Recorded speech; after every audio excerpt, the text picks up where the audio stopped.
for one. Would someone please help me see why it works all around the world, but won't work for you and me? I know healthcare is big business, a big business that's quite healthy, but does it care about your health or making its investors wealthy? So what if losing everything you own is just a hospital visit away? Good morning, brothers and sisters. So, what a beautiful day, isn't it? Yes. My name is Larry Brown. I'm the recently elected president of the Washington State Labor Council. I had served on the negotiating committee for collective bargaining on the benefits subcommittee. And it always amazed me that we would be negotiating for these benefits that were expensive and that really put Boeing at a competitive disadvantage when it comes to aerospace manufacturing, when considering the competition against Airbus, who Airbus as a company is located primarily in countries in Europe where they have national health care.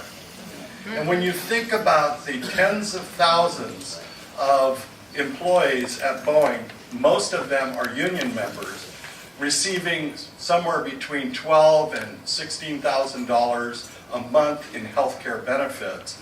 That is one heck of a competitive disadvantage for us in this country when we think about selling those airplanes as a cost of doing business. So I have never quite figured out why large American companies such as Boeing and others that are competing in a global marketplace would put themselves at a competitive disadvantage.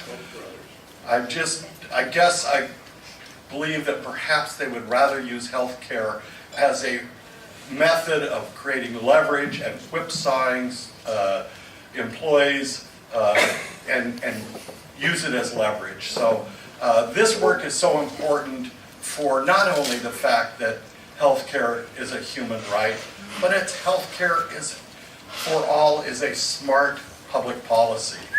And so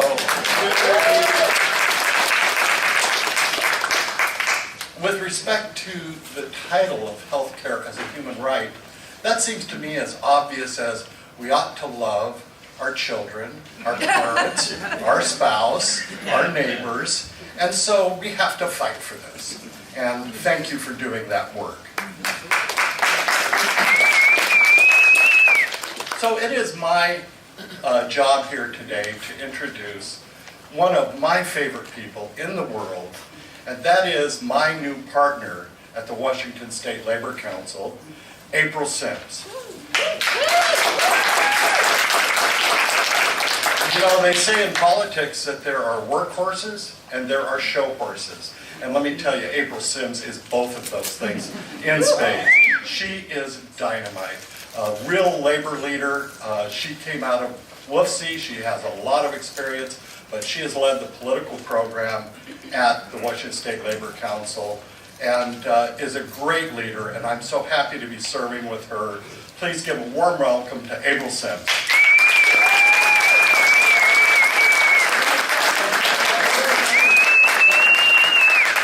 Well, good morning. Thank you for that, Larry. Like Larry mentioned, we are the elected officers for the Washington State Labor Council. The Washington State Labor Council is the largest labor organization in Washington State. We represent nearly 600 locals and affiliates and about 500,000 workers all across the state of Washington. And I am proud to be the first Black woman elected to serve in this position. So we are in for a treat today, talking about healthcare policy and how we make sure that there is universal access to healthcare all across this country. And there's a dynamite panel that you'll be hearing from today. But first up, we have a video from Congresswoman Pramila Jayapal, who could not be here today because she's been busy in DC working hard to help end the shutdown that was temporarily ended yesterday. So in her state, we have a video from her, and then we'll hear from her staff in just a moment. I'm Congresswoman Pramila Jayapal, and so proud to represent Washington's 7th Congressional District and to be the co-chair of the Congressional Progressive Caucus, the largest values-based caucus in Congress. and a founding co-chair of the Congressional Medicare for All Caucus. I'm so sorry I can't be with you in person this weekend, but I want to thank you all for being such a critical part of the movement for a more progressive, just, and equitable future. And I want to give a particular shout out to my colleagues and fellow Washington policymakers, Senator Joe Wynn, Representative Nicole Macri, Senator David Frott, Senator Bob Hasagawa, King County Council Member Rod Dembowski, and Seattle City Council Member Teresa Mosqueda.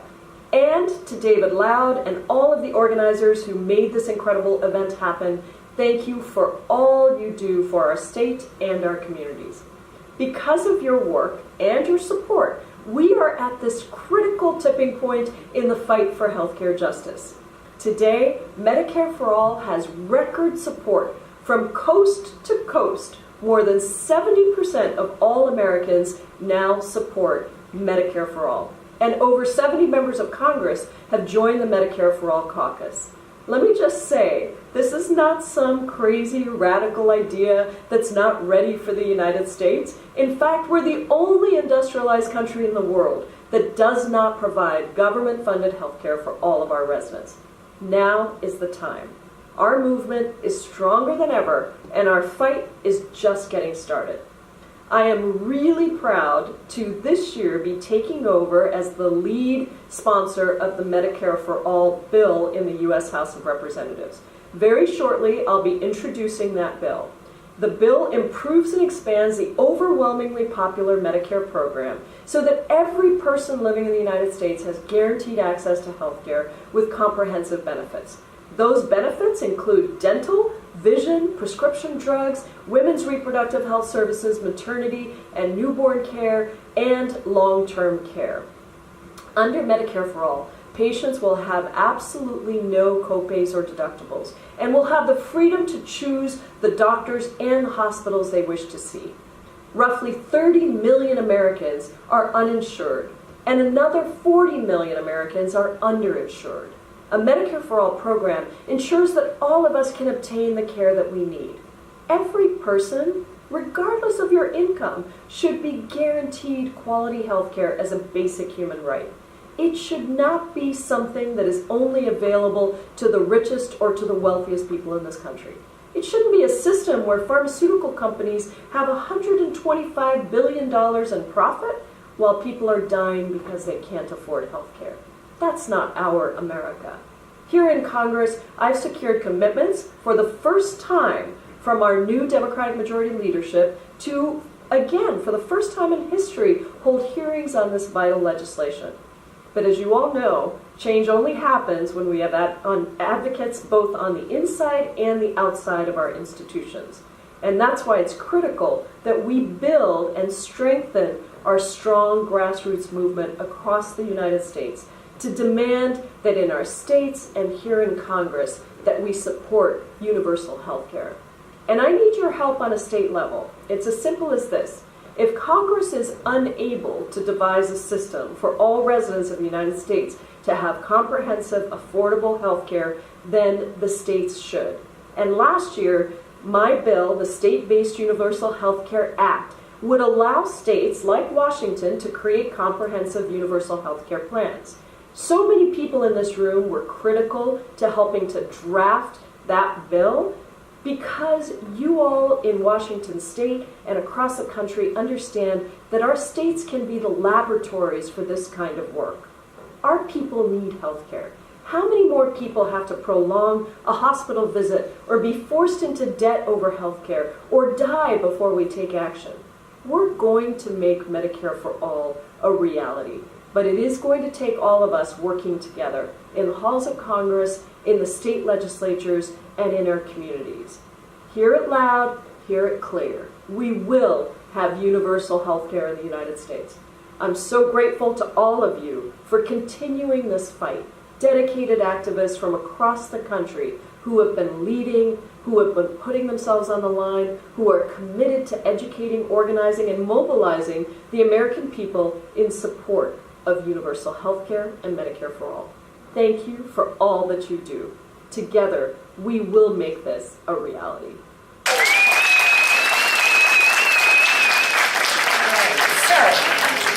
We're going to hear in just a moment from Rachel Berkson, who is the district director for Congresswoman Jayapal. But first, I want to take a moment and acknowledge the elected officials that we have in the room. We have over to my right our panel members, Senator Bob Hasagawa. We have King County Council Chair Rob Dembowski, Senator Joe Nguyen, Senator David Brock, Representative Nicole Macri, and Seattle City Council member Berkson. So we do have Rachel Berkson, who is Congresswoman Jayapal's district director, and Rachel Berkson and I have been working together for a number of years. She remarked earlier today that, we've been working together since 2009 when we were fighting to pass the Affordable Health Care Act. We won then, and we will win again. And Rachel has worked with SEIU, she has worked with Washington CAN, and she has worked with NARAL. So it's safe to say that she knows all too well the importance of universal health care. She has time, I believe, for 3 quick questions from our crowd. So I'm going to invite her up.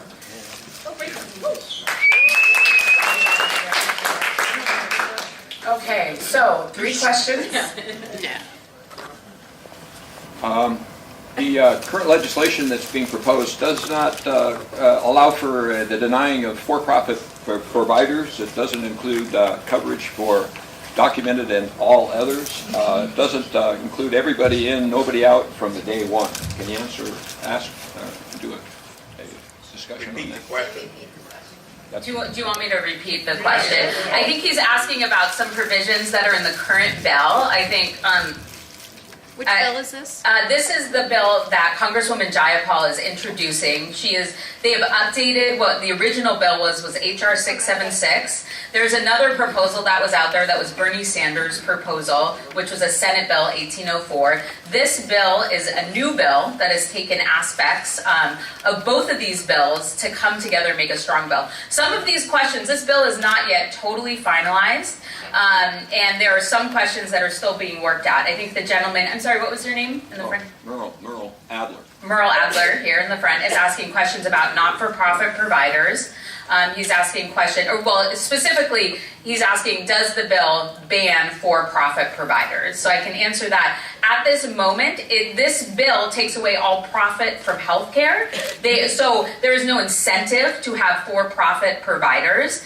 That is a question that is still being figured out of, can you ban a for-profit hospital? There's different interpretations of the legality of that, and there's a lot of conversations happening on a deep policy level in DC to answer that question. So that question is not totally figured out yet.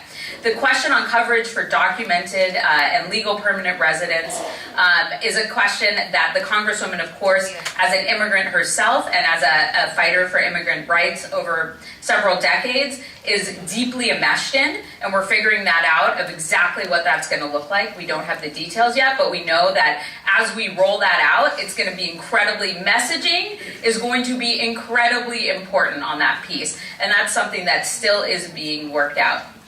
And I don't really understand your question about everybody in, nobody out from day one. There is a transition period. If that's your question, there is a 2-year transition period in this that will transition our entire healthcare system over to Medicare for all. That is something that will take some time, and there was a transition period built into HR-676, and in every bill that's come around, there needs to be a transition period. So that's to answer your question. Well, the main concept is that with Medicare, when it was invoked back in the 60s, that it almost happened overnight. Everybody who was eligible for health care was included in that program. Yeah, thanks for the additional information. We're going to have to, Rachel only has time for 2 more questions, so I think I saw a couple of other hands in the audience. You, sir, and I'm going to invite you to please stand up and use your rally voice so everybody in the audience can hear you. I'm fully in support of this, but I wonder what, as a retired physician, I wonder what elements of change are going to be made as part of the medical system, because we have extraordinary costs right now that are not part of the systems in other countries, other industrialized countries. So does this plan include changes in how we administer care? Yes. That's the short answer. I could get you, if you want to give me your contact information. And once, as I mentioned, a lot of the key details are still getting figured out. I'm happy to share this with you. Also, as this bill is, updating previous bills that have been out there to take into account realities of our current healthcare system. And we also know through the markup process, things are going to come into clearer focus and change, and we would love to have your thoughts and input on this. So I'm happy to connect with you after this and get your thoughts. Time for one more question, and I saw your hand up. What's the funding mechanism for this bill? There isn't one. There isn't one figured out at this time. The idea is to put this out there, create what a healthcare system could look like, and the funding mechanism will be figured out through the process and after this bill is out there and the discussions are being had. And that's a strategic decision. All right, time for one more, and I see my friend standing up. Thank you very much. Are there going to be, or are there already explicit coverage for trans and intersex folks? I believe the answer to that question is yes. I can look through the bill and I will get back to you and get back to the folks here on that, and I'll make sure that we emphasize that point because that's very important. I will add that I just want to add one thing because as my background work as the executive director of NARO, women's reproductive rights are included in this bill. They weren't in the original HR 676. So I just want to So exciting work to be done. Thank you, Rachel. One more time for Rachel and Congresswoman Jayapal. All right, so now we're going to hear, or in just a moment, we're going to hear from a panel of folks that are working on affordable access to healthcare for all, not just at the national level, but here at the state level and at the local level. But first, I want to give you a little bit of information about our Healthcare as a Human Rights Coalition, and I'm going to invite the panelists to start making their way to the stage while I provide a little bit of background. The Healthcare as a Human Rights Washington Coalition was convened in 2014 by the Washington State Labor Council under the leadership of then President Jeff Johnson and then Secretary Treasurer Lynn Dodson, in collaboration with several community, labor, and healthcare advocacy organizations, which all believe that healthcare is a basic human right and which understood the need to push beyond the Affordable Care Act in order to achieve universal and affordable healthcare. Healthcare as a Human Rights Washington focused on this goal at the state level until the 2016 elections, when we then helped lead the successful fight in Washington state against Trump's attempts to repeal the Affordable Care Act in 2017. And at the same time, Healthcare as a Human Rights Washington joined the growing movement for a national health plan, embracing the call for improved Medicare for all, of which Congresswoman Jayapal is now the lead sponsor. And in 2017, the Washington State Labor Council's convention passed a resolution, and I'd like to read to you a portion of that resolution and share with you this specific whereas. Whereas, while we continue to fight to improve the Affordable Care Act, Medicaid, and Medicare, the only common sense alternative to effectively reform the U.S. healthcare system is to provide universal access to affordable, comprehensive healthcare regardless of one's health status or income, and to provide benefits that include physician and hospital care, outpatient care, dental, vision, and hearing services, rehabilitation, long-term care, mental health, and prescription drugs to all individuals residing in the United States. And we resolved that the Washington State Labor Council, AFL-CIO, would go on record supporting House Resolution 676, the single-payer Medicare for all, and we finally resolved that we would forward our resolution to the National AFL-CIO for passage, and that passed with some modifications at the national level in 2017 as well. And Congresswoman Jayapal's bill will allow states to get the necessary federal dollars and regulatory authority to build universal state plans. California, New York, and several other states, including Washington, are getting closer to being able to take this step politically. This would build momentum and help set the stage for the creation of a national plan. The Washington State Labor Council and Healthcare as a Human Rights Coalition Washington are committed to building the movement to support proposals at the federal, state, and local levels and to move us forward and towards universal and affordable healthcare for all. So today we will hear from legislators at all these levels who are champions for health justice and universality. They will discuss specific proposals, how these might interact, and most importantly, what we can do to make it happen. Legislation does not drive movements. Movements drive legislation. Yeah, you can give it up for that. So moderating our panel today is Nathan Rodkey, who has worked for Washington Community Action Network for nearly 10 years, where he helps to run phone canvass and serves as an organizer on the healthcare and electoral work. Nathan serves on the steering committee of the Healthcare as a Human Rights Washington Coalition. And our esteemed panel. First we have, I'm going all the way to my left because I think to my left, I hope that's okay with you all. First we have Senator Bob Hasagawa, who has been a lifelong resident of the 11th Legislative District, which he represented since 2005. Senator Hasagawa serves on 4 committees and is the Vice Chair of Financial Institutions, Economic Development, and Trade, and Bob is a longtime labor and social justice advocate. Next to Bob, we have Senator Joe Nguyen, who was elected in November. The 34th district must be in the house. All right. Senator Nguyen was elected to represent the 34th Legislative District and is one of 2 Vietnamese Americans elected for the first time to our state legislature. He serves on 3 committees and is Vice Chair of Human Services, Reentry, and Rehabilitation. And Senator Nguyen was born in White Center and currently lives in West Seattle. Next to Senator Nguyen is Senator David Frock. He has represented the 46th Legislative District since 2010 and lives in North Seattle. The 46th District also in the House, okay. He's a member of the Health and Long-Term Care Committee and Vice Chair of Ways and Means. With a long list of legislative accomplishments, David has been recognized for his work by Washington Conservation Voters, Washington State Labor Council, NARAL, Pro-Choice Washington, Washington Community Action Network, and Washington Alliance for Gun Responsibility, and many others. Sitting next to David is Representative Nicole Macri from the fighting 43rd District. She's serving her 2nd term representing the 43rd Legislative District and serves as Vice Chair of the Healthcare and Wellness Committee and is a member of the Appropriations and Finance Committee. She is also a member of the Washington State LGBTQ Caucus and lives in Capitol Hill in Seattle. Working my way to the right, next to Representative Macri is King County Council Chair Rod Dembowski. And he's represented District 1 since 2013 and is proud to say he has not missed a single vote. He has focused his work on investing in young people, improving access to transportation, protecting the environment, combating income inequality, and growing the middle class by requiring a livable wage be paid to county employees. Nice.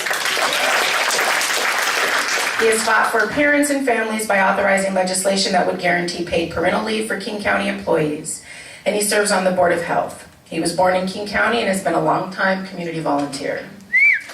And last, but certainly not least, is my good friend, former colleague, and Seattle City Council member Teresa Mosqueda,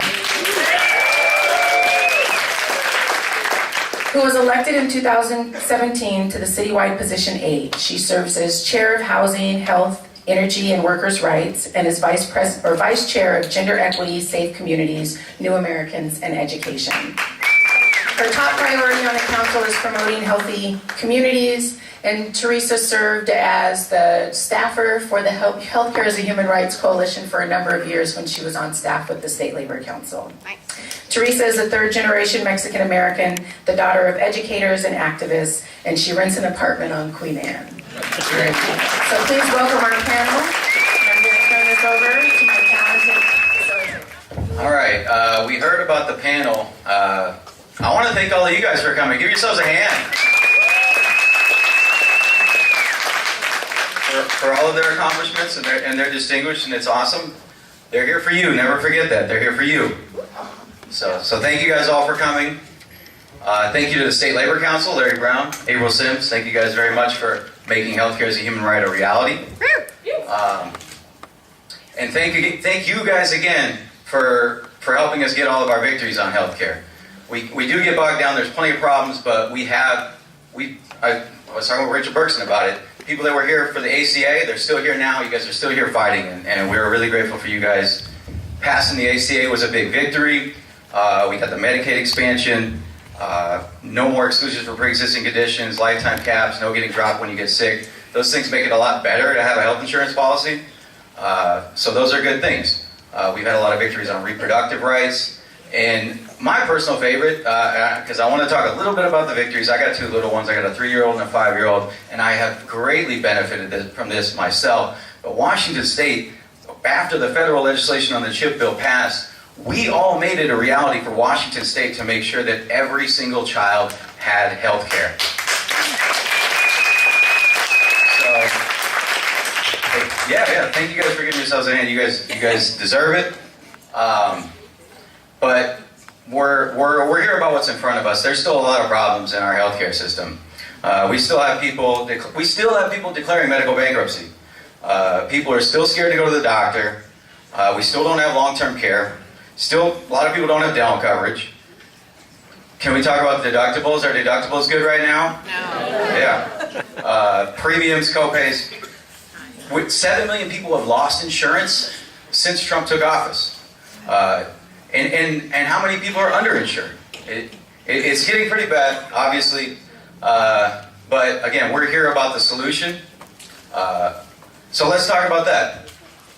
The solution is Medicare for all. The solution is universal health care. We all know that. We want a system that's equitable, affordable for everybody, and covers everybody. Pramila brought it up. We're at a pretty large majority that prefer Medicare for all. But at this moment, this is the time to shift it to what's happening on the state level. But I did want to use that as context because there's 70% of people preferring Medicare for all, which is the framework of a universal healthcare system that works for everybody and is equitable and affordable and accessible. And like I said, Pramila said, don't pump the brakes on the state level. Hit the gas. Make it happen here if we can't do it on the federal level. So what's the state legislature look like right now? Last time I looked, we have a large majority now. We should be happy, right? Yay! It's a good majority. So, do we see anything for universal health care that we like right now? No. Some. Not yet. Some. We're not where we want to be, though. We're not where we want to be. And we have a vision on what this is going to be, what this is going to be like. I've already spoke on it, but that's the system itself. The vision of making it happen is going to be us, and it's not just us here. We got to get more people. We got to get people down to Olympia, and right away, like starting Monday and Wednesday and every other day the rest of the session, because there's a lot of big hearings coming up, and we'll be talking to you guys more about that. But the vision for when this becomes a reality is when our legislature, when our elected leaders, by a majority, coalesce and stand up to the medical industrial complex. Yes. Yeah, let's hear it. That's the reality, and they've got to do it. Most of our ones here are champions. We need to urge their colleagues and shoot for the ones who are holding us back. They need to hear from us. They really do. Yeah. So we talked about the legislation that we are looking at right now. We're excited about it, somewhat. But as I hand it to the panel. And we're going to start with Joe Wynn. Can we get a hit? Hey, for the 34th, let's hear it for Joe Wynn. So the wide context of what we'd like to hear from you with your remarks is how your proposals are going to move us away from the medical industrial complex that puts profit over people and to a system on both the state and federal level that puts people over profit and covers everyone affordably. Perfect. Congressman Jayapal put it very, very well. Nathan, you did a great job as well. one of the biggest things that we talked about while we were campaigning, being out with the community, was talking to that we need to be putting people before profits. And in one of the wealthiest states, in the wealthiest nation in the world, there is no excuse for anybody to be too poor to live. So right now, with our healthcare system, people have to decide if they're going to pay for rent or get the healthcare they need. They have to pay for food and diapers or the healthcare they need. Bankruptcy, because of Medicare costs, is one of the leading causes of bankruptcies in the United States. So from our perspective, we need to be able to make sure that we are prioritizing the people and changing the social paradigm so that we're actually investing in our people and not necessarily just giving that money away to large corporations. The biggest thing for me, and personally, this is why it's so important, is that my father was actually in a car accident when I was a kid that left him quadriplegic, that required a lot of healthcare needs. So this is a very personal issue for me, is because I saw what happens when you don't have access to quality care. I see what happens when you don't have access to healthcare and the anxiety and the trauma that causes on people in our communities. If we want to have an equitable and just society, we need to make sure that healthcare is a human right, and that means being able to fund that so that we can have the quality access that we need for our society as well. A lot of the people on the panel here have a lot more contact and history with this as well. My goal is to be a champion for everybody in the room. Your voices need to be heard, like Nathan said, in the halls of Olympia and DC and whatnot as well. Thank you so much for being out here. Thank you so much for all the work that you have been doing. Know that you have champions in us as well, and that we'll be able to work towards the common cause and make sure that we have universal Medicare for all in Washington State. Everyone, Nicole Macri from the 43rd Legislative District. It's great to be here and see so many good friends and allies here today. So I want to just get down to business about what we're trying to do, and so I'll talk. I expect my good colleague Senator Frocht will talk a bit more about the Cascade Care proposal, which is a proposal that's really gaining momentum for a public health insurance option in Washington State. But that is just one of a number of things that we're trying to do this session. I will say, while Washington is doing very well compared to other states in terms of the number of uninsured people that we have, what we know is that more and more insurance is just a farce. Many people have insurance, but they are afraid to use it because more and more people have health insurance plans where deductibles are incredibly high, and it's almost as good as not having any coverage at all because people are afraid to go to the doctor because it's going to put them into financial ruin. We also know that medical bankruptcies are up, medical debt is up. 9% of Washingtonians have medical debt that's in collections. 9%. That is close to the population of Seattle. And so these are problems that we are working hard to address this session. So we have about 10 or 12 different bills that move us more towards equitable, sustainable, affordable access to real health care. So that includes eliminating surprise billing. If anyone's ever gotten one of those for out-of-network charges, you know how financially devastating it can be. Enacting, and we have a very good chance of doing this session, the Long-Term Care Trust Act, which will ensure long-term care for all Washingtonians. Looking at prescription drug cost transparency, which has been a long-term endeavor, which we are committed to doing. I am just about getting ready to drop a bill that will also look at health system, particularly hospital cost transparency, because we know while medical inflation is high, it's high in two particular areas, prescription drugs and hospital expenses. Expanding Apple Health to all Washingtonians up to age 26. I spent a lot of my day yesterday really diving deep into how we can make that policy a reality, because we know that while our uninsured rate in Washington State is 6% for low-income young adults in our state, that rate is more than double the average. And looking at, somebody said, how are we going to control the costs? Looking at rate setting, looking on health services, looking at network adequacy.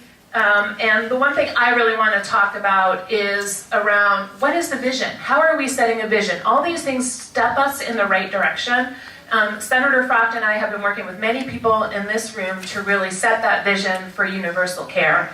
And so while we'll make progress, what we want to do is pull together appropriate stakeholders for the first time, at least in a long time in Washington State, to really put together a roadmap for how we get to a universal care system that includes publicly funded, privately delivered health care that is sustainable and affordable to all Washingtonians. And that, I'm going talking so fast. Like over-caffeinated. That includes looking at 4 specific things. Options for increasing coverage and access for our uninsured and underinsured populations, looking at innovations to bend the cost curve that we know is really hurting our healthcare access, ensuring a truly just transition to a universal healthcare system for all stakeholders, and looking at how are we going to get there? What are the revenue and financing strategies that we have to employ? We need to get serious to plan for when the federal government is poised and ready. We know all other progressive change in this country has started in the states before it has gone federal, and so we are committed to doing that in Washington State. So I appreciate your support on all of that. Thank you all for being here. How's everybody doing this morning? All right. All right, who's doing better than Roger Stone this morning? I knew, she'd laugh. I knew that. I knew everybody would like that joke. So thank you. Thank you. Yeah, no, I'm not doing a Nixon. We're not doing that. No, you will not see, I don't want to see that on Facebook or Twitter, right? So, my name's David Frocht. I'm state senator from Northeast Seattle. I serve on the healthcare committee. I've been on it for several years. I worked with the best healthcare lobbyist in the entire legislature, Teresa Mosqueda. This woman is brilliant. She's a genius. She's a genius legislative strategist. And she has done more as we implemented the ACA and made the progress we've made. She had a lot to do with that. So let's give her a round of applause. She was not elected. So when I came in 2010, I remember campaigning, knocking on doors, and it was during the debate over the Affordable Care Act, during the vicious, difficult debate about whether or not it would be ratified, whether it would be done through the budget process, whether they could get the 60 votes, Scott Brown won, all that stuff happened. And I said at that time that that was the right direction, but even then when I came in, it's always struck me that what this country needs is a universal system of healthcare funded through the tax system that is portable for everybody in the country so that there is no job lock. You can go from job to job. I was just in Australia visiting with my family over vacation. I always go to these places like England and Australia and other countries that I'd be able to see, and I look at the people who are working in a coffee shop or someplace that we go as a tourist, and I say to myself, you know, that person can move easily to another job and know that they're going to have secure health care if they get sick, or if their child gets sick, or if they have something that's catastrophic that they have to deal with. And they don't have to worry that they have to stay in a job solely because of their health care. How many of you have been in that position where you wanted to make a change but haven't been able to move? Yeah, I mean, I hear that all the time. We see a lot of hands here. So that's the goal, and that remains the goal. And that's why I'm supportive of what Pramila is doing in Washington, D.C., and we want to try to make progress here in Washington. There's 2 things that I think are difficult to deal with at this moment in Washington. Number one, none of us expected Donald Trump to be the president in 2016. And with that, they have done everything they could to undermine a lot of the progress we've made. But even more to the point, they have basically said they will issue no waivers to move directly so that states at this time can move rapidly into a state-based system. So Pramila came up with a brilliant legislative proposal last year so that we would have the flexibility to do that. But that still has problems because the president likely wouldn't sign it. The Senate likely wouldn't pass it even if she could get it through the House. So that said, what we are faced with, I think, at this moment in Washington is what can we do to make progress? And so Governor Inslee has come forward with a plan for what's called a public option. Some of you may remember this during the debate over the ACA. It was not included. But what we are proposing, what Inslee has proposed, and what I have decided to sponsor in the Senate, and I'm proud to say we already have 18 sponsors out of the 28 Democratic members of the state Senate. So that's a great start. Is to create a public option that does 2 things, 2 major things. Number one, it creates standardized benefit plans so that consumers who are shopping, for example, on the individual market will know what they're buying. There's a lot of complaints about lack of transparency. And then the second part is the program will be founded upon Medicare rates. And it would also allow us as a state-based option that the state is offering through essentially Medicaid contractors, MCOs, that's the plan at this point. They can also take advantage of the state-based options we have to drive down costs, value-based purchasing, bulk purchasing for prescription drugs, which we all know needs to happen at the federal level, but doesn't happen through the Medicare system even today. So these are the elements that over time will help us move in the right direction, because after all, these are elements of the Medicare program at the national level. And this will be offered by the state. So if we can do that at the national level, we set the stage for that here at the state level, and we show that this is something that we think can be done. We believe will force prices down and also improve the situation for the many people who are basically buying or have coverage with what amounts to catastrophic coverage with deductibles they can't actually afford. I mean, if you look and this is just one metric, and I don't claim that this is everybody, but if you just look on the individual market, which is 4.5% of the people in Washington State, 56% of those people have out-of-pocket deductibles at $4,000 or above. 45% have out-of-pocket deductibles at $6,000 or above. Time's up. And so, let me just finish this one point. When you look at the fact that most people in this country don't have $1,000 in their bank account, if you have a medical emergency, we have to do something to try to drive down those deductibles that people are paying. So that's the goal here. We stand up, we improve what we're doing, we set the stage, and we move towards the real goal, which is landing on the moon with a universal healthcare system for everybody. So that's what we're trying to do. Thank you. Welcome to Beacon Hill, the neighborhood I grew up in. I'm living in the house I grew up in, just 4 blocks down the way. My role here is to tell you about Senate Bill 5222, which was recently dropped. But that bill is not going to be what eventually passes, because all bills go through a process. So what I'll do is hit on some of the highlights of what's in the bill, but I really want to talk about a larger message, so if you'll permit me that. So what's in the bill, the whole Washington Health Trust, is supposed to be managed within the Department of Health. I had a meeting with the Department of Health yesterday, and they're really not happy about that. They want anybody but the Department of Health administering this thing, so that's probably the first change that's going to happen. It establishes a board, a 9-member board of trustees with nominees selected by the legislature and the insurance commissioner and appointments made by the governor. It also establishes the finance, citizen, and provider standing committees to advise the board. The board is tasked with developing a comprehensive essential health benefits package, seek necessary waivers, which, as Senator Frock said, ain't likely to happen coming from the feds. Set premiums, statewide healthcare data system, healthcare practice guidelines and policies to protect patient records, eligibility requirements, and other functions necessary to operate the trust. Requires the trust's essential health benefits package to constitute minimum essential coverage under the Affordable Care Act. Residents with incomes below 200% of federal poverty level are not subject to any premiums.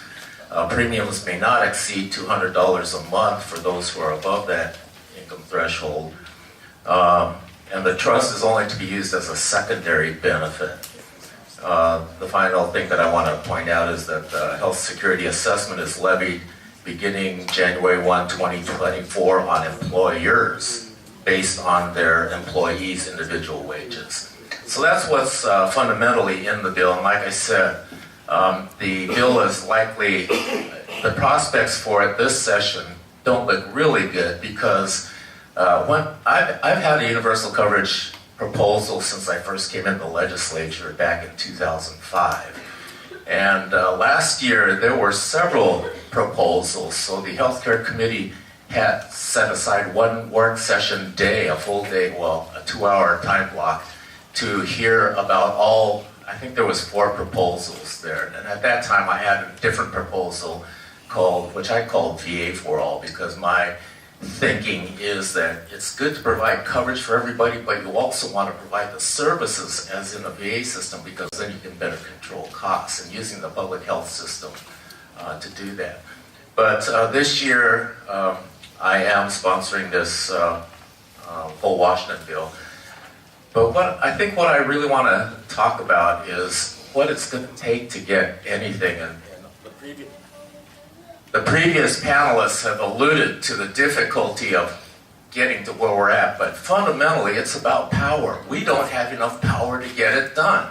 We have a better chance of building power in Washington State than nationally, but let me give you an example. I was head of the Teamsters Union throughout the 90s, and the union healthcare benefit is so far superior than the state benefit that we have right now, I can't even tell you. But we also have pension, okay, to secure our retirement years when people who are just trying to struggle by on Social Security, what are they going to be doing? There's so many social needs that need to be addressed. We tend to focus solely on a silo. We want healthcare for all, and we try to build power for the healthcare for all, but then that power kind of dissipates until the next thing comes up. I think what we really need to be focusing on is how do we build that power, and it's the labor movement. So what April had talked about, that was a pretty profound comment. Movements drive legislation. Yes. Legislation doesn't drive movements. So and the labor movement is the only movement that actually has access to the resources to build that power. We're all trying to compete against corporate resources that are lined up against us. So we should think in our mind, as we build power for the healthcare reform, think about building power overall so we can win all these victories, that we all have that vision for a just and civil society.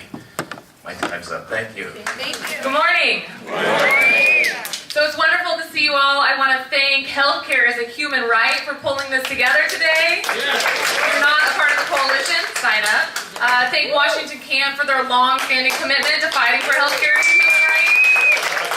I also want to thank the newly elected leadership of the Washington State Labor Council, President Larry Brown and Secretary Treasurer April Sims. Give it up for them. Now, a month, this is your first month in office, yes? 3 weeks, but long-time advocates in the labor movement, as you all know, and we all would probably not be in this place of the accomplishments that you've heard read into the record if it wasn't for the predecessor, President Jeff Johnson, who is with us in the back as well, and his work on behalf of the labor movement and the Washington State Labor Council. Truly, it has been an honor to be able to serve in the Seattle City Council for the last year. But the biggest accomplishments that we've been able to make for working families was during my time at the Washington State Labor Council, where I had the opportunity to learn from all of you as part of the labor movement and to have Jeff as a mentor. What he and, remember Rob Stern? Give it up for Robbie. What Jeff and Robbie fought for, what I fought for, what April fought for, what Larry is fighting for is to make sure that we are taking healthcare off of the bargaining table so that we can increase wages and benefits. What we're talking about is fighting for workers who have a union to be able to focus on how to create stability, economic stability in their workplace, fight for safety protections, make sure that our communities are healthier. We should have healthcare as a true human right, like every other industrialized country in the world. It is common sense.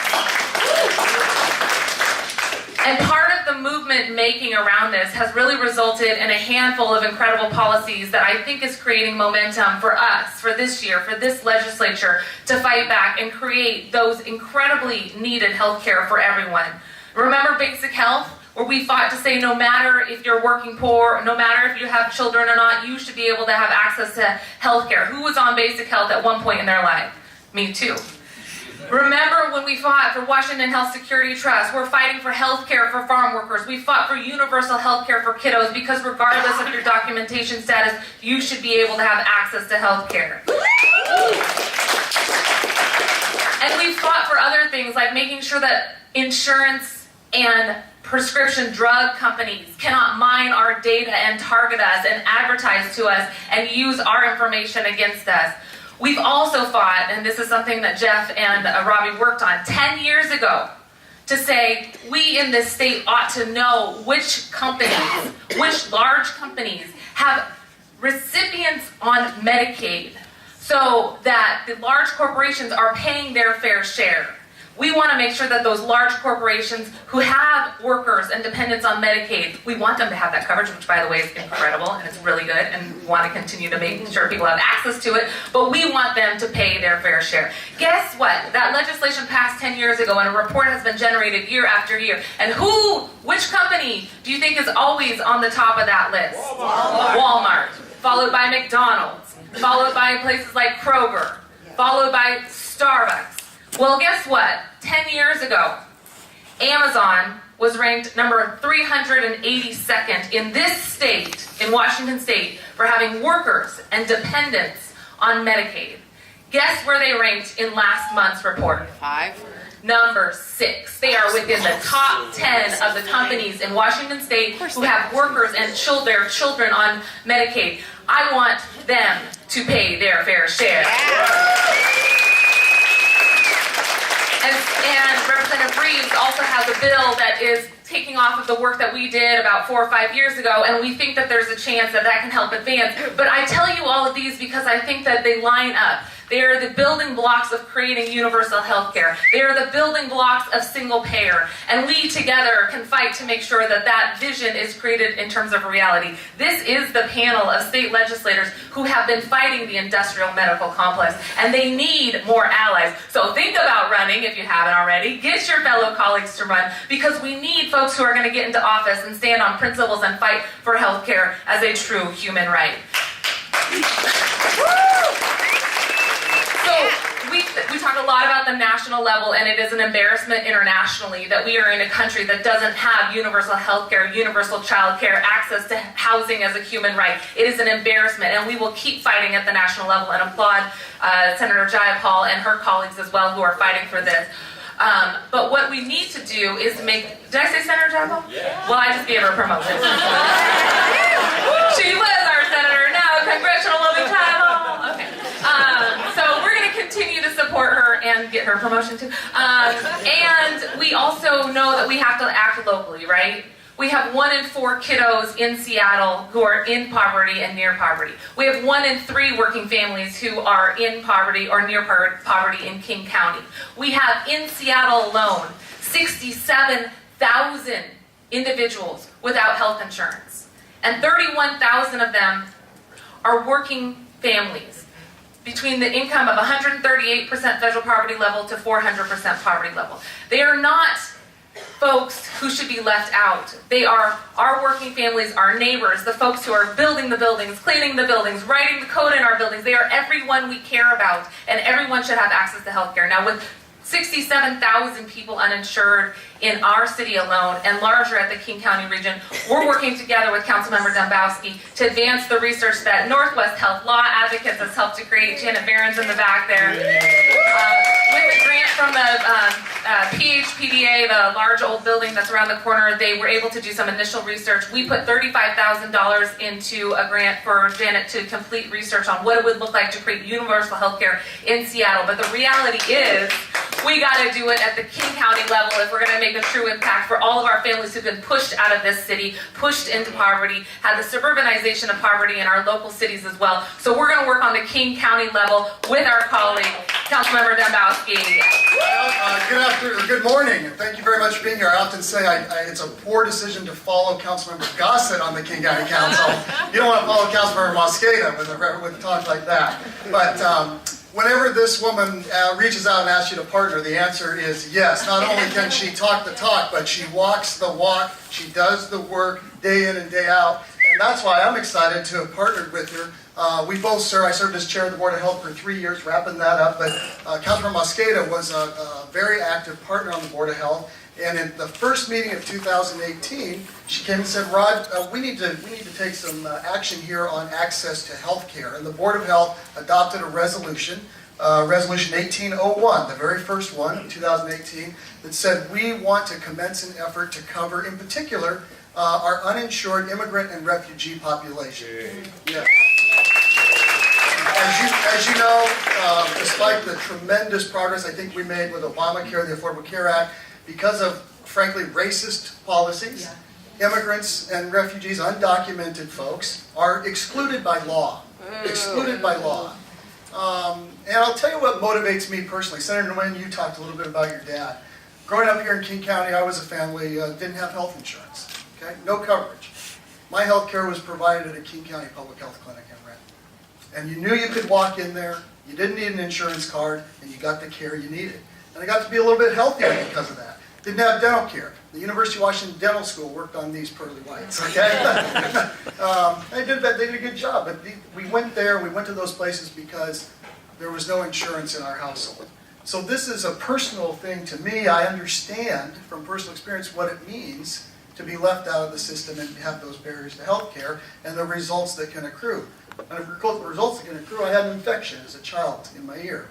And we didn't have the health care, so I didn't get to the doctor. I don't hear as well today in that ear. There are adverse consequences to this, as you all know, and that's why it's very inspiring to see you here fighting for these folks. So we passed that resolution at the Board of Health, which was consistent with our adopted focus, which is at King County at the Board of Health, reducing disparities in health outcomes based on race and income inequality and gender inequality. We want to have everybody have a fair shot at health in King County. And a lot of people say, well, what does King County have to do with this? Well, we run a pretty substantial healthcare network. We've got about 13 public health clinics. I will say I think we used to have a broader and stronger public health system, but over time that has been, degraded. But they are still a very valuable part of our community health network, doing reproductive health care, immunizations, things like that. We also own Harborview Hospital. And yeah, right? Don't forget about it. And we run it with UW Medicine in contract with them. But we have a charter at Harborview Hospital, and that is that its purpose is to focus on what we call the mission population. And the mission population are the poor, the immigrants, the refugees, the uninsured, and those who have high barriers to access. And let me tell you, I served on the negotiating party with the UW for their contract, and we made sure that they stuck to delivering on that mission for that public hospital. Now, it's located in the city of Seattle, as you know, and Councilmember Mosqueda talked about the suburbanization of poverty. Let's talk about displacement and gentrification. The population, the mission population for Harborview Hospital isn't in Seattle as much, right? It's been pushed out and pushed out in suburbs. So one of the things we need to work on at King County is expanding our network, expanding our footprint to make sure that our public health system at the county can serve those who need the services where they're at. Because coming into Seattle from Auburn isn't going to cut it. So we're working on that. Councilmember Mosqueda gave you some statistics. There are still about 95,000 uninsured folks in King County, about 5% of our population.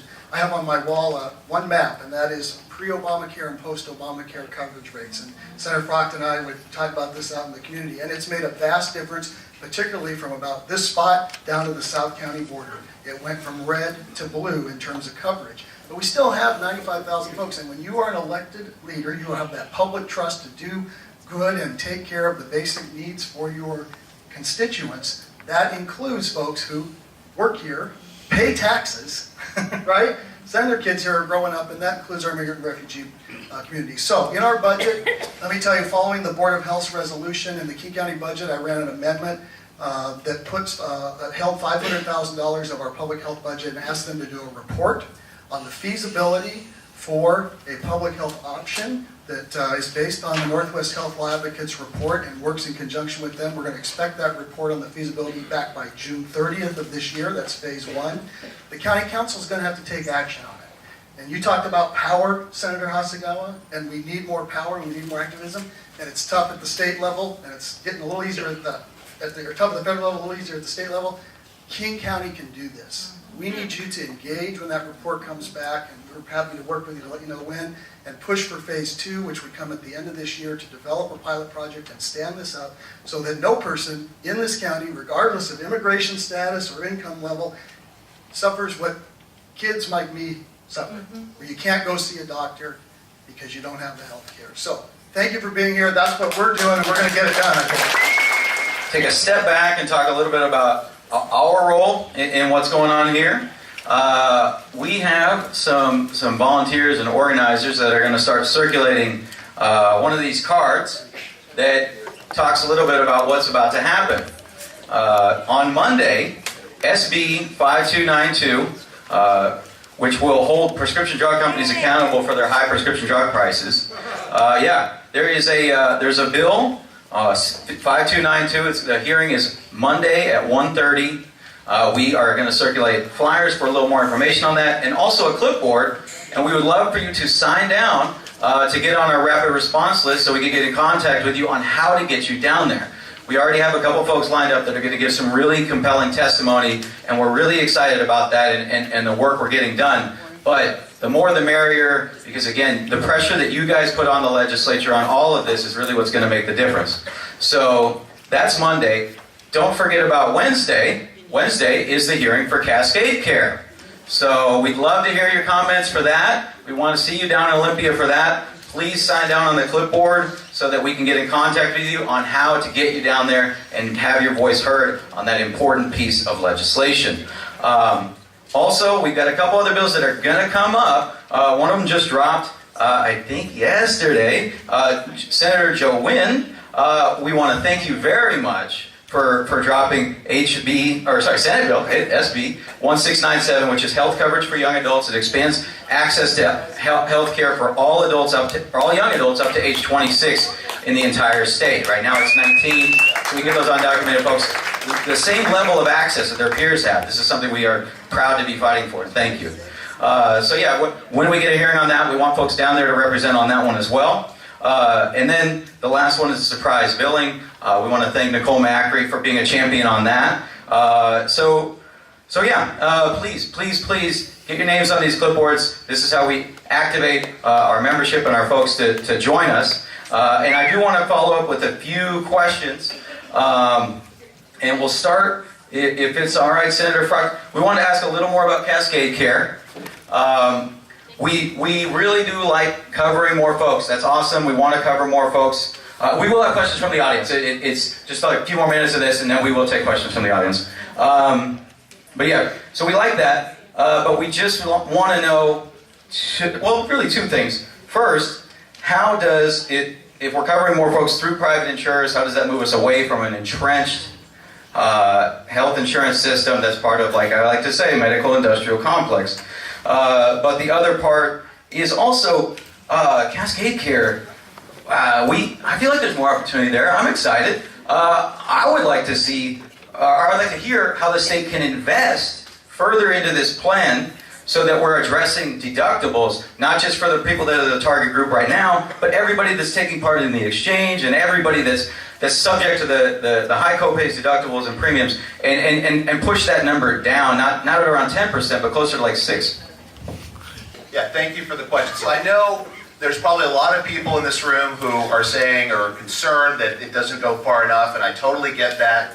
Nicole and I have been working on that issue in terms of finding a way to set the stage so that we can move forward for the reasons I mentioned before. I think that Cascade Care, as it's currently envisioned, is important for two respects. So first of all, let's remember what the goal is, right? The goal is Medicare for all, but what we're really talking about here is a Medicare option type plan to be offered in the individual market. Now we know that would be the first step, potentially, for perhaps it being open to others as this system were to evolve.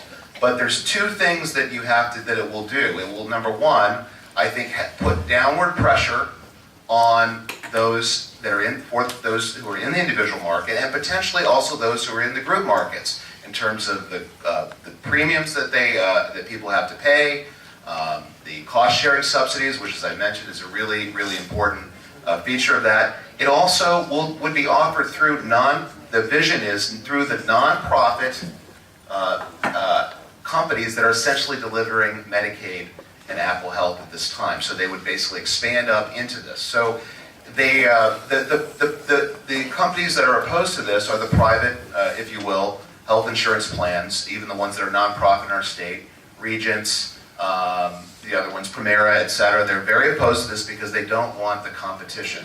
So I think you can look at what the plan and think about it in terms of who's opposed to it should give you some indication of why they're opposed to it. Because they are concerned that they're going to have to compete there. I think what we can say is that the private system at this point doesn't do anything to control costs. There has to be a mechanism to control costs. Commercial rates for providers are up to 74% higher than Medicare rates, which sets the standard. So we have to find a way to drive down those costs. And I think that there will be interest in the Apple Health plans stepping up into that market space, which sets the stage for us to move and expand that further. I mentioned at the end of my remarks, and it was I didn't really get to make the analogy or the metaphor, but I'll try to do it now. I think one way to think about this is if you think about if you think about it like Kennedy when he told us we're going to go to the moon in 10 years. The first step was we had to have the Mercury program to put an astronaut in space circling the moon, or circling the Earth. That was a really important first step that had to be taken. And the second step was the Gemini program, where people had to be able to walk in space. We had to show that could be done, and then they could be brought back into. And the next step was we had to circle the moon before we could land on the moon and orbit the moon and show that we could do that and bring people back. I think that is what Cascade Care really is, with the ultimate goal of a universal system in the whole country, but certainly in the state at some point down the road when we have a better federal government to work with. It's very complicated to get something like this through, and the last point I want to make is that even with Democratic majorities, and I think this group needs to put more pressure on Democrats to understand that it has to be done. We want that pressure. I want that pressure. We don't have the votes at this point for a tax-based Medicare for all type system right off the bat in Washington State. I just don't see the politics for that lining up just yet. We have to deal with the Taft-Hartley plan. There's a lot of complications. So this is a step in the right direction. It doesn't go nearly far enough, but it's something that I think we can do today to help push us in the right direction. So that's why I think it's worth pushing. One of the things we're talking about on the federal level, okay, it sucks. Yeah. Can I say one more thing? Very go ahead. If there is no progress, as we had with things like the Initiative 940, where there was no progress on fixing our deadly use of force law at the legislature, I think it's incumbent upon people to continue to think about going back out and trying again. That initiative didn't pass the first time. The whole Washington bill didn't get on the ballot this time. Maybe the next time that's what will have to happen to put even more pressure on the elected legislatures to move more aggressively. And I think there'll be more pressure if we go into a recession and people start losing their health care. So we've got to keep working on this. Thank you. All right, so thank you again. Don't forget about 2020. 2021, the federal government's going to be real friendly. Am I right? Yes. All right. We're going to make that happen. You better believe it. There is no other option. There's no other option. We are going to make that happen. Okay. So that's the first part. What's that? President Harris. Yes, yeah. So a couple things. I also wanted to dig in with the other panelists. I did say thanks to Joe Wynn and Nicole Mockery for sponsoring legislation that is on our legislative priority list. So thank you. And then what you guys are talking about is amazing, Teresa. So I really actually want to open up a little more space for each of you, and Bob too, to talk to the audience about how they can get involved. Not just how we said it, but I want to hear from you guys too, because you guys are the insiders, how we can get involved to help pass this legislation. And whoever steps up first looks like a big hero. Go ahead. Go Bob. Because I called him out. All right, so as we think about building enough power to get this over the finish line in Washington State, I think that we're missing one of the big allies out there, and that is the business community. And I think that there's a business argument to be made to get this over the finish line, because if you look at the large, I had a meeting with Boeing, this was maybe 10 years ago, and I pitched this to them. You guys should be supporting universal coverage, because as a good union employer, you are paying top-level benefits, and this could actually, if you socialize the cost over a broad area, lower the cost to your own health care. But not only that, Boeing is always complaining about their L&I costs, workers' comp costs. If you take the workers' comp medical piece costs out of their payments, they're going to save even more money. So I think there's a strong business argument to be made. the largest union employers here in Washington State are all also very successful. You've got United Parcel Service, you've got Safeway and all the groceries, they're all paying top flight health care benefits, which is very expensive to them. If they can get on board with a universal coverage, I think it saves them a lot of money, and we should consider that, building an effort to exploit that natural allyship, I believe. I think that's absolutely right. A lot of corporations, companies are paying a ton of money for their portion of the healthcare cost because it's gone up across the board. Somebody shouted it out earlier. What are we doing about overall costs in the system?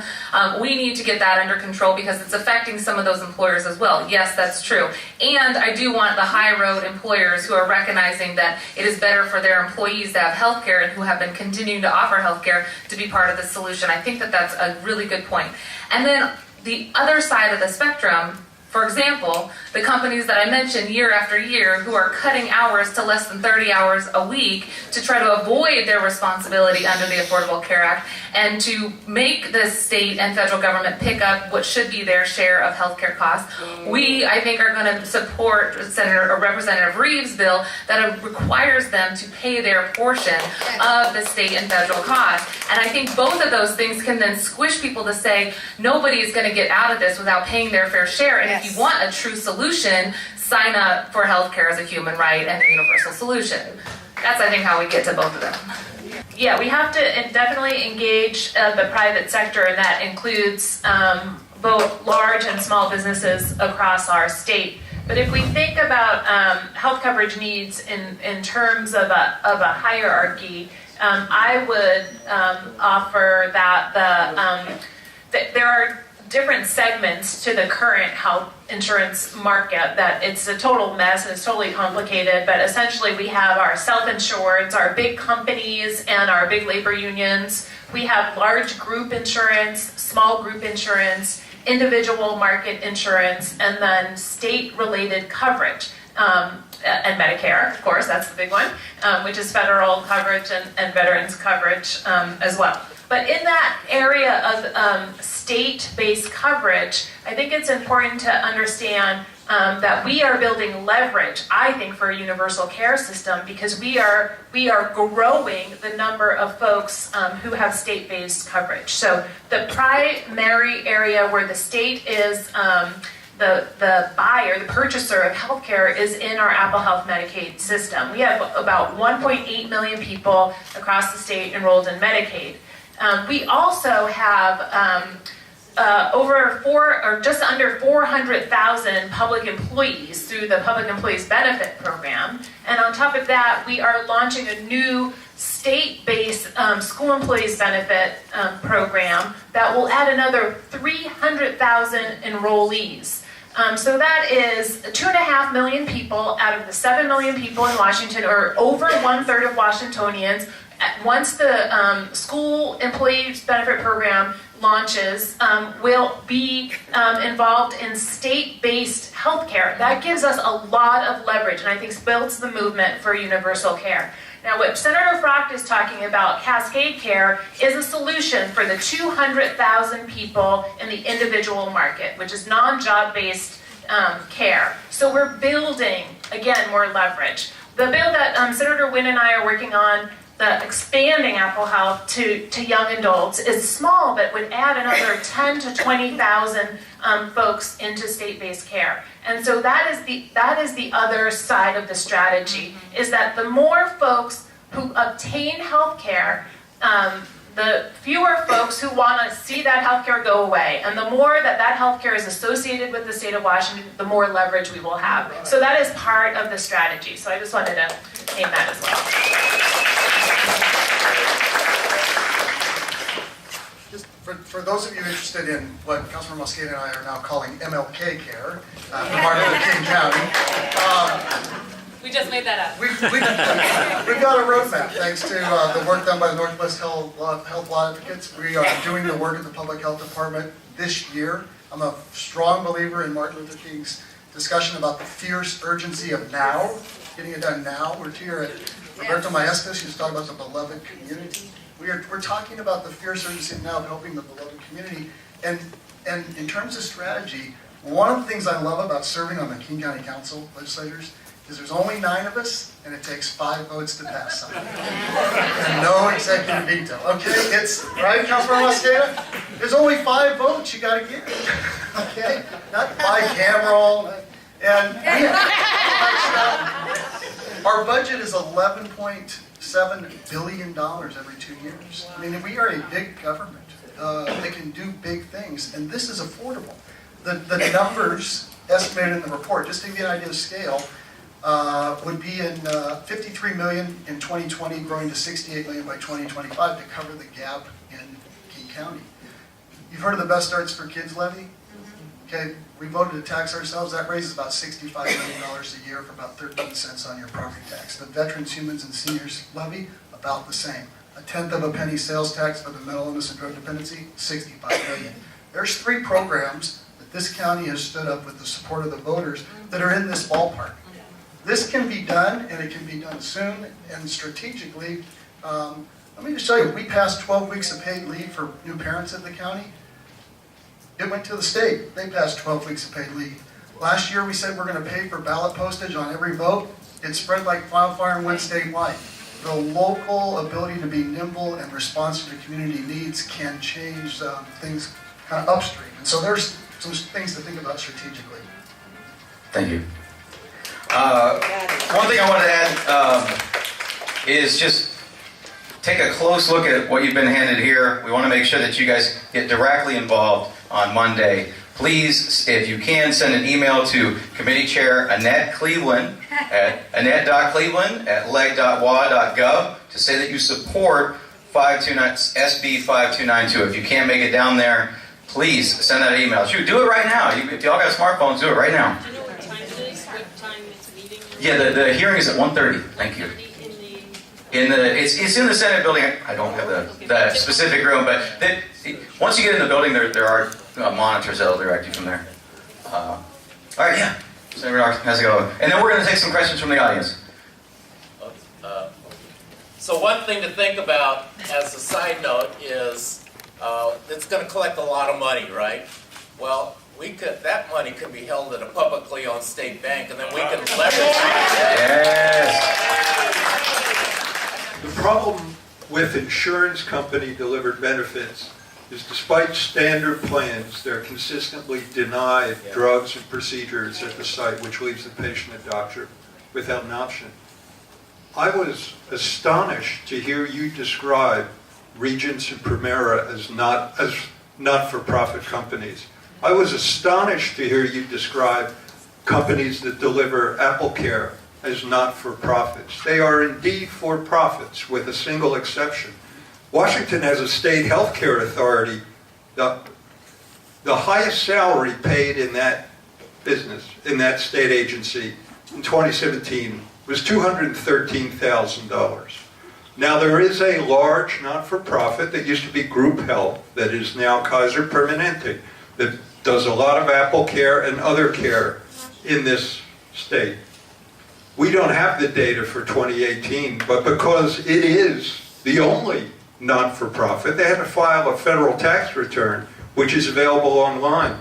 And in 2016, just for covering the state of Oregon, Kaiser Permanente, your co-sponsor, Representative Cody's former employer, pays her pension and so on, they paid their CEO $8.52 million, their president.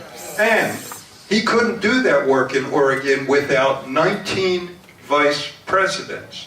And one of those vice presidents is now the president of Kaiser Permanente Washington, Susan Mullaney, and she was paid $698,000 in 2016 to do 1/19 of the vice presidential work for that company in Oregon. Molina does a great deal of not-for-profit health care in this country, of Apple Care in this state. Molina gets a lot of state contracts. Molina is a Fortune 200 company from Long Beach, California, with assets of $8.5 billion, and its return to investors in 2017 was 41%. These companies cannot pay those salaries or get 41% return to investors without denying the benefits that are part of supposed standard plans. And with respect to the Blue Cross Blue Shield companies, Regents discloses nothing. As a for-profit, it's not obliged to. Premera discloses for 2016, its assets were $3.4 billion, and it made $70 million in profit in 2016 after expenses. Here's the tax return with those salaries from Kaiser. So my question to you is, when the state has this healthcare agency that it could expand to do what Medicare does, and I want to point out that Medicare has traditional Medicare, where you can go anywhere you want, and so on, and you don't get any drug benefits except inpatient. And Medicare has just what you're proposing, an insurance company. Can we get... Sorry. Yeah, I'm almost done. Called Part C.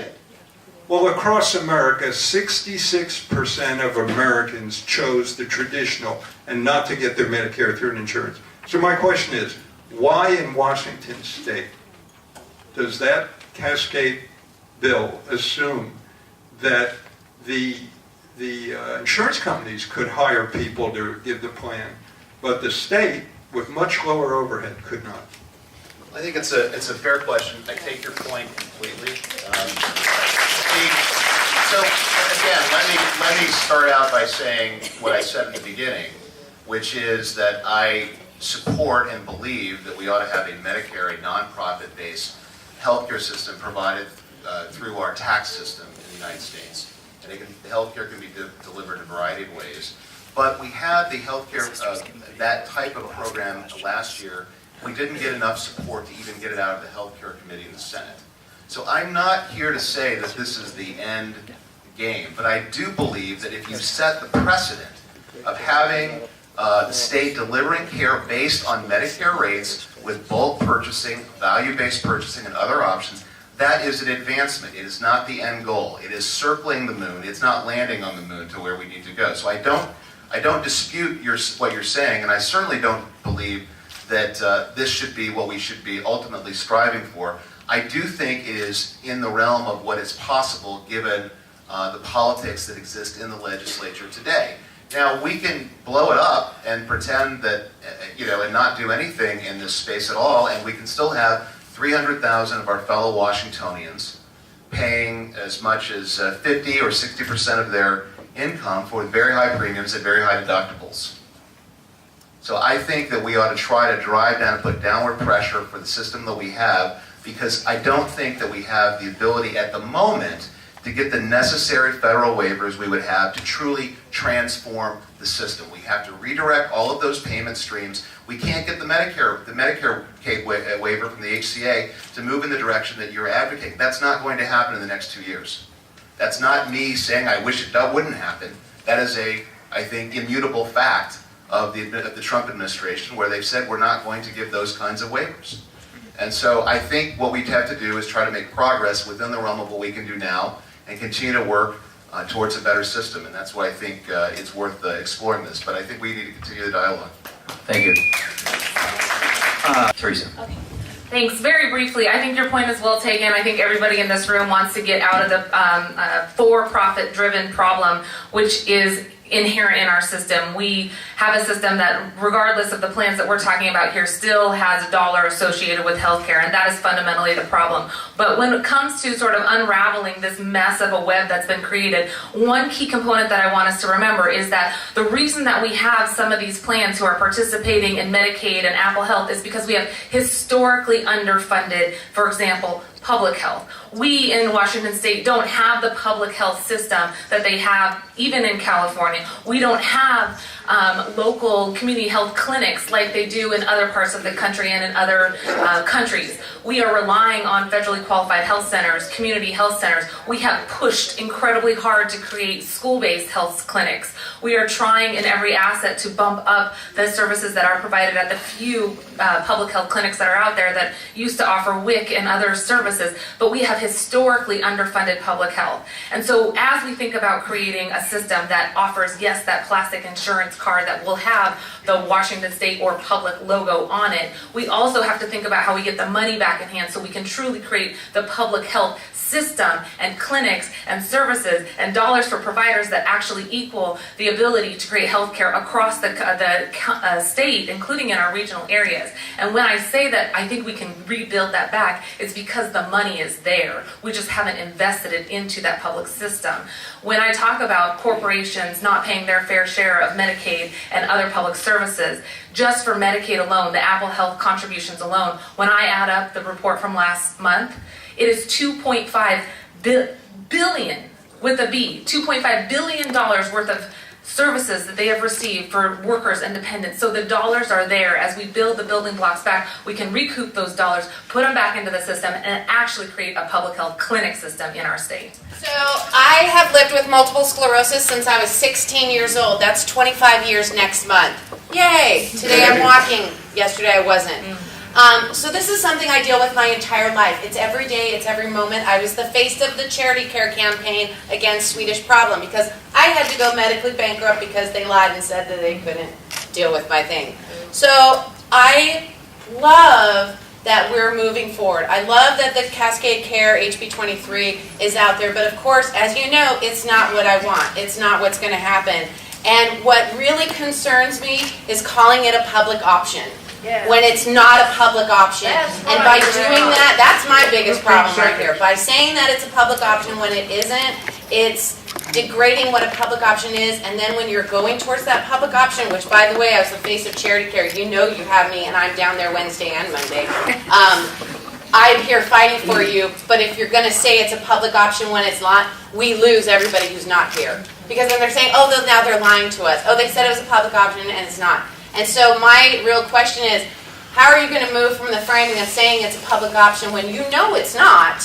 Well, I'll say, point taken, although it is driving the framework for the individual market like we don't see in any other state and would be really, in that sense, be the standardizations of the plans with the public interest in mind that goes way beyond what the feds require in terms of what they call QHPs, qualified health plans, where you are prioritizing consistent expenses instead of surprise expenses. So when you have lower premium, higher deductible plans, people don't know what their health expenses are going to be over time. But when the state is driving the plan design, so you know what your premium is every month, you have a plan that's heavy on clear on co-pays, low on co-insurance, low on deductibles, that gives you a plan design, and that is the driver for what we're calling the public option. You know, likewise, we did this thing last year that some of you who I know are really, really involved in healthcare policy know, which is that we also required all providers in the individual, by providers I mean health insurance carriers in the individual market, to, if they wanted to get in on the state's new school employee benefit plan and become carriers in that plan, they had to provide individual market plans, because we were seeing in some rural areas of the state that the health insurance companies were saying, you know what, we just can't make enough profit here. They would make profit in every county in the state, but they wouldn't make enough profit for it to be worth their while, and so we forced their hand. So that's another place where we are, where Washington State is really driving the terms of engagement with insurance companies in ways that other states are not. I want to say one other thing. So all the things you were saying about the gross profits that are taking money out of the pockets of Washingtonians and folks across this country and going into CEOs' pockets and into shareholder value is totally accurate. I will say what I talked with many of my colleagues about earlier this week when we had an off-campus organizing strategy about this Cascade Care is that the insurance companies are coming to our doors telling us and telling all of their members that something like this, like Cascade Care, which impacts 5% of the market, is going to implode the health insurance market in Washington. It's going to make your large group premiums go through the roof. It's not just going to, the pain is not only going to be contained to the individual market. They are using scare tactics that unless you all call your lawmakers, many lawmakers are worried. They already see the challenges people have, and the insurance companies are saying your actions are going to make it worse for people, not better. And what we need to say is no, we're not going to take their lies, and we're going to continue to push for more oversight and regulation to create public benefit for the people of Washington and how we design the healthcare system here. So I just wanted to provide that context because it is a very tenuous. It's not just that our colleagues don't care, it's that it is complicated and that the profiteers in the healthcare system are trying to confuse and basically lie to us. I'm very pleased to be here. I've heard David, I've been to one of his fundraisers, good man. My question, the Labor Council... Thank you for saying that. I appreciate that very much. I'm taking it on the chin up here a little bit, so I appreciate it. Thank you. Washington State Labor Council organized this forum today. You indicated that you needed to hear from people. I'd like to hear from the Labor Council how many other forums in the state of Washington are being scheduled. Thank you. Well, first I want to say that this panel is sponsored in part by the Washington State Labor Council, but we have a lot of other community partners that are working on this as well. So this forum is really the efforts of the Healthcare as a Human Rights Coalition, and I think that's a conversation for the coalition to have. It's clear to me that the energy in the room and all the hands that are going up and all the questions that folks have, that we need to continue to have these forums and continue to build on this work and the energy that's in this room. So my advice to you and what I would encourage you to do is to become a member of the Healthcare as a Human Rights Coalition. That's the best way to get more information on when we will have more of these forums. Thank you. Where is Representative Eileen Cody, chair of the Health and Wellness Committee, on everything we've been talking about?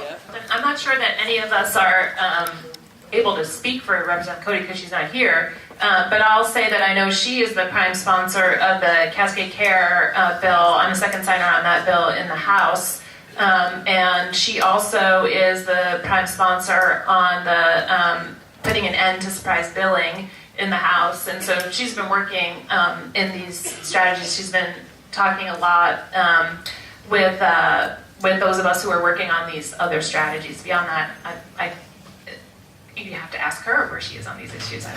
Let's do that.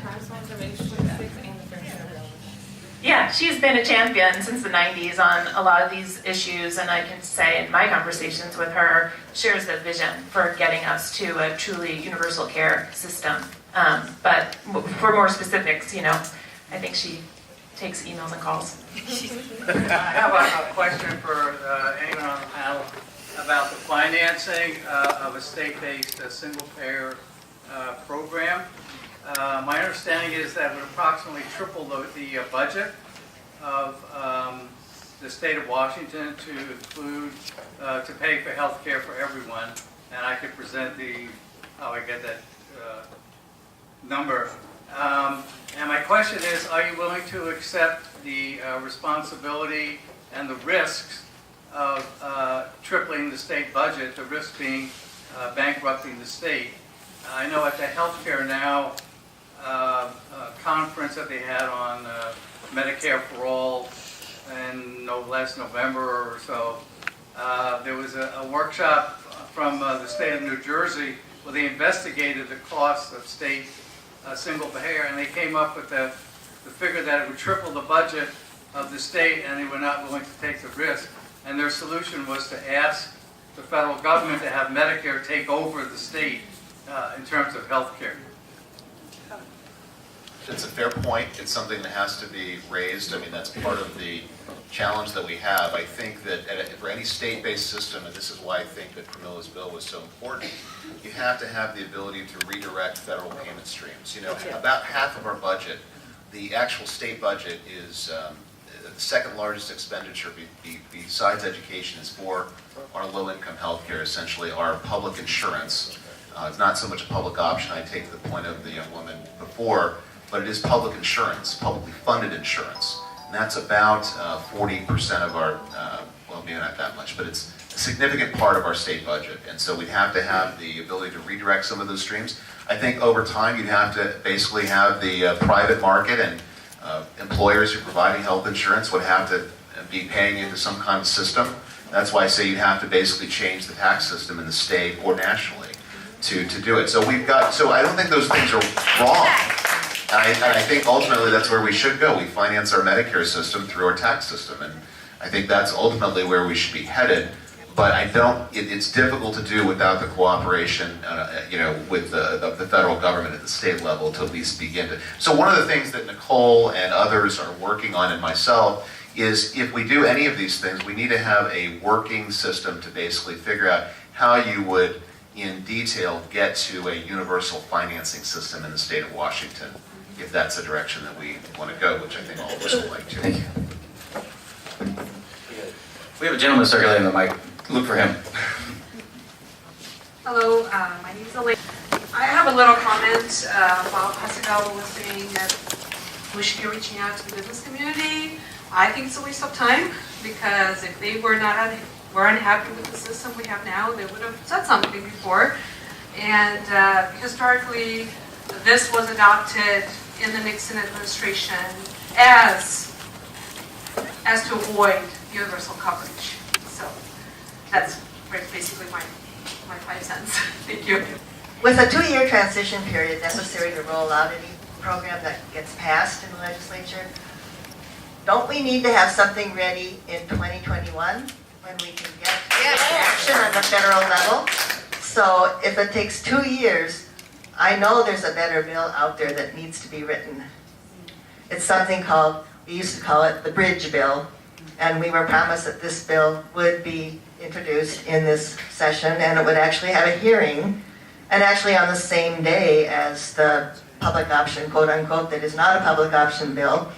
So I'd like to know how we're proceeding on that bill, and is it possible to salvage that concept this session and start working on it so that we can possibly pass something we thought was winnable and get that going in the pipeline? I'm confused, Marcia, since you and I met on Tuesday to talk about the elements of that bill that is currently being drafted. So so it's to the point that Senator Frocht made that this, what I said is, to create the place where we really get that roadmap to get us to universal care is a bill that we are currently in the process and close to introducing. And I thank you and many other folks from Healthcare for All and other stakeholders for helping to inform that policy. And then, thank you, and appreciate your work. Say that, not to be completely antagonistic for what you're doing.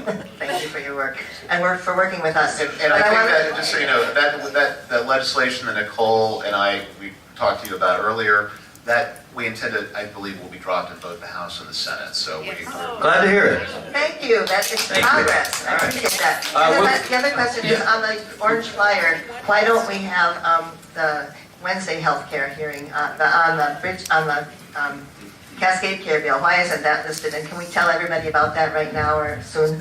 Yeah, there's a hearing on Wednesday at 1:30 for Cascade Care, and I think you can email some of the folks here, but I would also email Eileen Cody.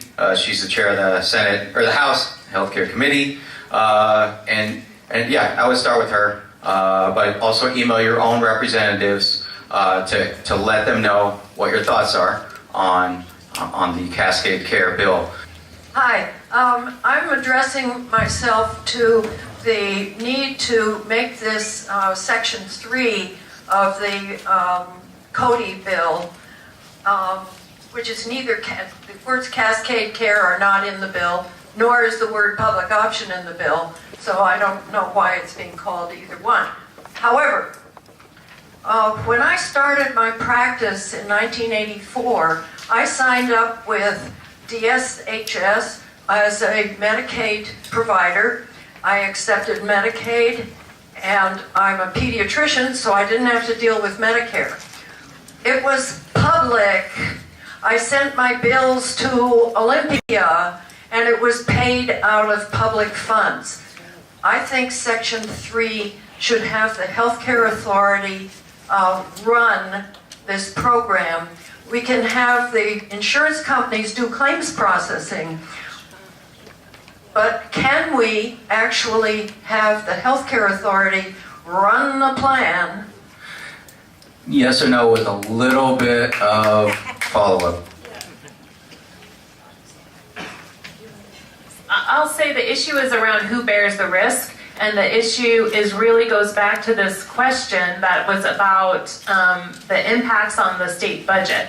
And so all of us who have been pushing for progressive health systems change, I think have also been pushing for progressive change to the Washington State tax code. They go hand in hand. And the problem with our regressive tax code, in fact, what we're dealing with this year in terms of the budget is even worse than we've seen before while our state continues to prosper. The point is that every year that passes, it's clearer to us just how out of whack our tax code is with the dynamics of the Washington State economy. And so we need to address that, and that is the reason why that element of a publicly administered element is not included in this. This is something that is achievable within 2 years, and that's why it's framed in the way it is. The vision you have, I totally share, and I think other people up here do, but that. All right. So that's the reason why.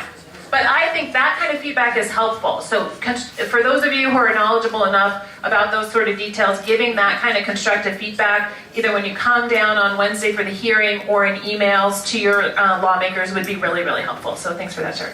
Thank you very much. Last question. Thank you very much. Thank you. Is this on? Okay.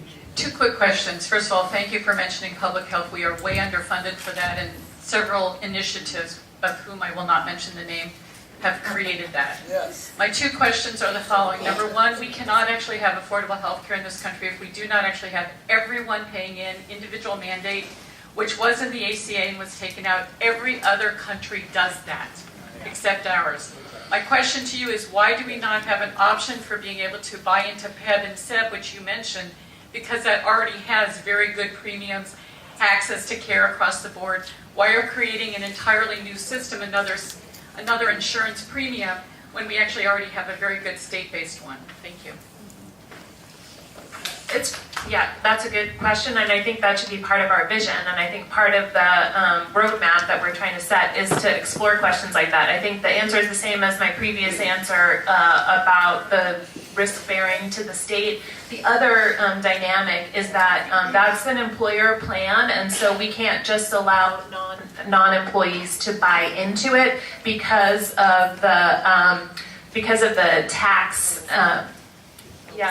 Because of the federal tax. So we don't. The state of Washington doesn't pay tax, nor do employees on healthcare premiums. But if we were to open up the plan to other Washingtonians, we would be required to be multiple hundreds of millions of dollars. And so that doesn't mean there isn't a path to do a PEB lookalike. But the issue is around the risk-bearing financial burden to the state. And so the political will just isn't there yet. But we have to keep pushing towards a vision like that. So thank you. Thank you very much, everyone. I feel like we're a little more clear on where we're at. Give yourselves a hand for coming out and being a part of this. Thank you. And I'm going to hand it off to April.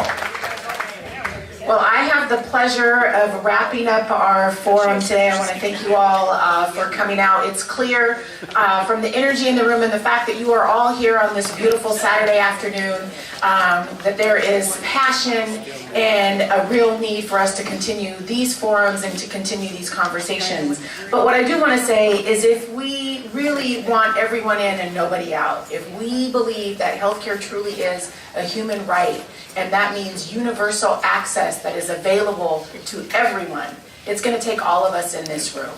And we do have to change what's happening at the national level. And we have the opportunity to do that in 2020. And healthcare for all can be our vehicle to do that. We saw what happened in 2018 when we were able to mobilize folks and get them to the polls and change our House. And we can do that through the Senate in 2020 and in the president's seat as well. There's a saying that politics is like water, and it'll follow the path of least resistance. And our job is to not let healthcare for all be the path of least resistance. So I want to thank you all for coming today. And then last but not least, I'm a union organizer, and I can't get in a room with a whole bunch of people without at least finishing with some sort of chant. So I'm going to try this call and response and see if this works. I'm going to say universal healthcare now, and y'all are going to say everybody in, nobody out. Easy? Yeah. Universal healthcare now. Everybody in, nobody out. Universal healthcare now. Everybody in, nobody out. Universal healthcare now. Everybody in, nobody out. Stand up. Universal healthcare now. Everybody in, nobody out. Universal healthcare now. Everybody in, nobody out. All right. Thank you all for coming. Will depend on what we do